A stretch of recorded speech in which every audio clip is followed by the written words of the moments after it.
Ndewonu ụmụnne m. Isiokwu anyị taa na-asị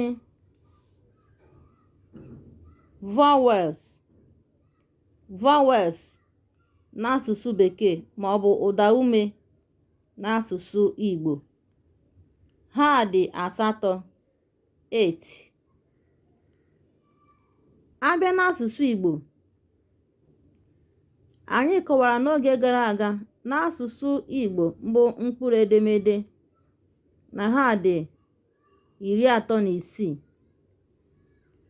Ọ bụ n'ime mkpụrụ edemede 36 ahụ, n'ime ya ka e nwere nke a na-akpọ vowels ma ọ bụ ụda ume n'asụsụ Igbo. Ha dị 8. Abịakwa, enwekwara nke a na-akpọ mgbochi ume, mana ihe anyị ga-eneba anya n'ụbọchị nke taa bụ vowels, ya bụ ụda ume. Anyị si na ha dị 8.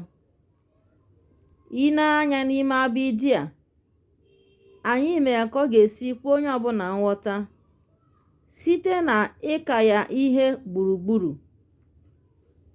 Nke ọbụla akara ihe gburugburu n'ime mkpụrụ abịdị edemede ndị Igbo a bụ nke a na-akpọ vowels ma ọ bụ ụda ume.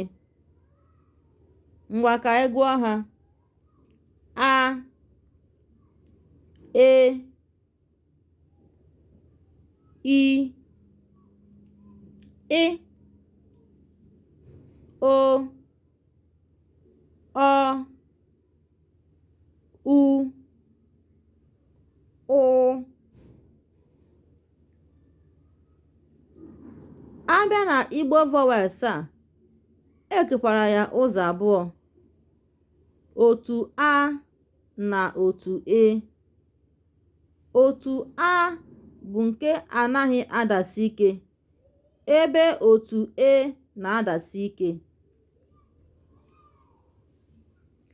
Mana nke ahụ ga-abụ na ọbụnadị oge ọzọ anyị ga-amụ ihe, anyị ga-eneba anya na nke bụ otu a ma ọ bụ otu e. Mata amata na ihe anyị chọrọ ka ị mata na ọbụnadị na nkụzi nke taa bụ na e nwere ụda ume ndị Igbo. Ha dị 8. Anyị agụpụtago ha. Anyị gụọ ya sị na ọ bụ a, e, i, o, ọ, u, ụ. Ngwanụ ka emesienụ na-etinyere anyị aka na akara ịhụnanya, na-agbasa ozi a, na-esonyekwara anyị na Rejoice Chinwendu TV. Ka emesienụ.